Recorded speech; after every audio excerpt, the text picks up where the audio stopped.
28 साल पहले एक 12 साल लड़की के साथ रेप होती है, यानी 1994 में। उस लड़की से जब रेप होती है तो उसका एक बच्चा होता है। वो बच्चा बड़ा होता है, 26 साल का हो जाता है तो अपने माँ को खोजने लगता है और कहता है कि मेरी माँ कहाँ है, कौन है। फिर उसे पता चलता है कि मैं तो रेप से पैदा हुआ हूं। कुछ लोगों ने मेरी माँ के साथ रेप किया और उस रेप से मैं पैदा हुआ हूं।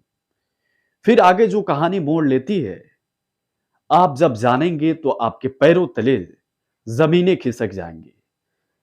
आप सोचने पे मजबूर हो जाएंगे कि ये वारदात है या वो कौन से हैवान थे जो एक 12 साल बच्ची के साथ रेप किए और उसका बेटा आज 26 साल का हो चुका है। इस वारदात को बताएंगे, लेकिन बताने से पहले हम अपने नए दर्शकों को परिचय दे दें। अब नमस्कार, मैं हूं आपके साथ अमित कुमार। आप देख रहे हैं क्राइम कहानी। इस क्राइम कहानी को बताकर मैं किसी क्राइम को बढ़ावा देना नहीं चाहता। मैं किसी व्यक्ति के दिल को ठेस पहुंचाना नहीं चाहता, बल्कि मेरा पर्पज यही है कि आप सचेत रहें, चौकन्ने रहें और सुरक्षित रहें। आप लोग तो जानते होंगे, हम हर रोज एक क्राइम कहानी लेकर आते हैं। आप लोग ये भी जानते होंगे कि आज 6 महीने से लगातार कंटिन्यू एक क्राइम कहानी को लेकर मैं मुहिम चलाता हूं।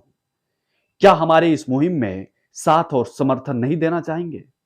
साथ और समर्थन देने के लिए कोई रुपया पैसा नहीं मांगते, कोई सुविधा शुल्क नहीं मांगते, बल्कि हम ये कहते हैं कि हमारे सोशल अकाउंट जैसे ट्विटर, इंस्टाग्राम, फेसबुक जैसे प्लेटफॉर्म पर देख रहे हैं, वहां हमारे सोशल साइट को फॉलो कर लीजिए। अगर यूट्यूब चैनल पे देख रहे हैं तो चैनल को सब्सक्राइब कर लीजिए। ऐसे हमारे मुहिम में आप शामिल हो सकते हैं, ऐसे हमारा साथ दे सकते हैं, समर्थन दे सकते हैं और पूरे देश में एक जागरूकता अभियान फैला सकते हैं। जी हां, सही कह रहे हैं, आपको हमारी साथ की जरूरत है और आपका जब साथ मिलेगा तो पूरे देश से क्राइम को खत्म किया जा सकता है। लेकिन चलिए आज की वारदात शुरू करते हैं। ये वारदात है उत्तर प्रदेश के शाहजहांपुर जिले की। उस जिले में एक 12 साल की बच्ची अपने बहन और बहनोई के घर रहती थी। 1994 की बात है, यानी 28 साल पहले की बात बता रहे हैं। उस समय अपने बहन और बहनोई के घर ज्यादा दिनों से रह रहे थी। फिर वहां पे पड़ोस में रहने वाले हसन और गुड्डू नाम का लड़का उस 12 साल की लड़की के साथ रेप कर देते हैं। रेप करने के बाद वो भग जाते हैं। 9 महीने बाद पता चलता है कि इस 12 साल की बच्ची का बच्चा हो गया, एक लड़का जन्म ले लिया। फिर बहन और बहनोई कहीं दूर के परिचिते को उस बच्चे को दे आते हैं। देकर जब आते हैं तो लड़की को मनाते हैं और कहते हैं कि कुछ नहीं होगा, तुम चुप हो जाओ, तुम शांत हो जाओ। फिर वो लड़की जब शादी करने लायक होती है तो उसकी शादी यूपी के गाजीपुर में हो जाती है। ये ऐसे चलता आ रहा था। एक दिन वही लड़का जो रेप से हुआ था, दूर के परिचिते को दिया था, वो लड़का 26 साल का हो चुका है। वो लड़का अपने मां को खोजता है और कहता है कि मेरी मां कहां है, मेरी मां कौन है, आप लोग बताएंगे? वो घर वाले नहीं बताते, कहते हैं कि तुम्हारी मां मैं हूं, तुम्हारा पिता ये है। लेकिन वो मानने के लिए तैयार नहीं था।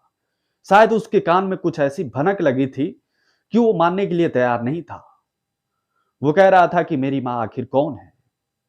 फिर पता चलता है कि आपकी मां तो लखनऊ में रहती है। फिर वो बेटा लड़का लखनऊ जाता है और मां से कहता है कि मां, मैं आपका बेटा हूं। वो मना कर देती है और कहती है कि नहीं बेटा, तुम मेरे बेटे नहीं हो। वो लड़का कहता है कि नहीं, मैं आप ही का बेटा हूं और आपके साथ 12 साल की जब थी 1994 में, तो दो लोगों ने मिलकर रेप किया था और उसी रेप में हम पैदा हुए। ये क्या सत्य है मां, क्या गलत है, हमें बताइए। वो मां रोने लगती है, बिलखने लगती है और अपने बच्चे को ये कहानी बताती है।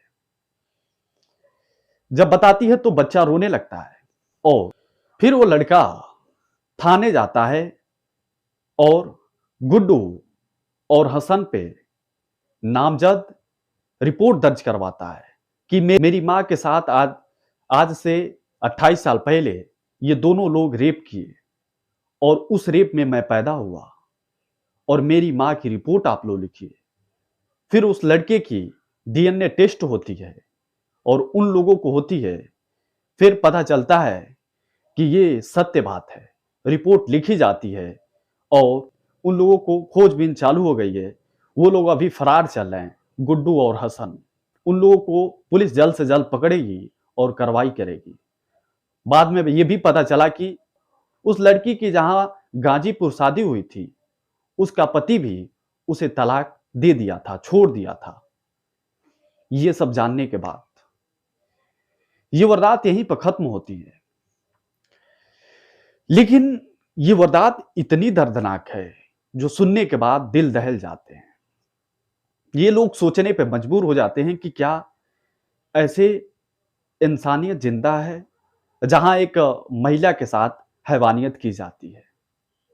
ऐसे कैसे इंसान हो जाते हैं जो एक बच्ची के साथ, जो 12 साल की बच्ची के साथ हैवानियत होती है और उससे एक बच्चा पैदा होता है और वो बच्चा जब बड़ा होता है तो ये सब हो जाता है। हम लोग क्यों करते हैं यार? ये लड़के क्यों करते हैं एक बच्ची के साथ हैवानियत? बताइए, क्या इंसानियत जिंदा है या मर चुका है? इंसानियत नाम का अब चीज नहीं बचा इस दुनिया में। इंसान इस धरती पे खूबसूरत है, लेकिन इंसान इस धरती पे सबसे बड़े दरिंदा भी हैं। ये बात इससे स्पष्ट होती है, साबित होती है। हम हर रोज ऐसी वारदात लाते हैं, लेकिन आज पहली बार ऐसी वारदात एक फिल्मी कहानी के जैसे सच साबित हुई। शायद ये मानने के लिए आप तैयार नहीं होते होंगे, लेकिन सत्य है। इस वारदात को देखकर आप क्या सोचते हैं और क्या समझते हैं, एक बार कमेंट करके जरूर बताएं। इन दोनों को किस तरह सजा मिलनी चाहिए, हसन और गुड्डू को यह भी बताएं। हमारे YouTube चैनल पर पहली बार हैं तो चैनल को सब्सक्राइब जरूर कर लें और बेल आइकन घंटी को दबा लें, ताकि ऐसी क्राइम कहानी जब भी मैं लेकर आऊं सबसे पहले आप तक पहुंचे और आप सचेत हो और आप चौकन्न हो और आप सुरक्षित हो, ना कि आपका भी परिवार किसी वारदात में तब्दील हो। तो चलिए फिर मिलेंगे किसी नए वारदात को लेकर। तब तक लिए देखते रहिए क्राइम कहानी। नमस्कार।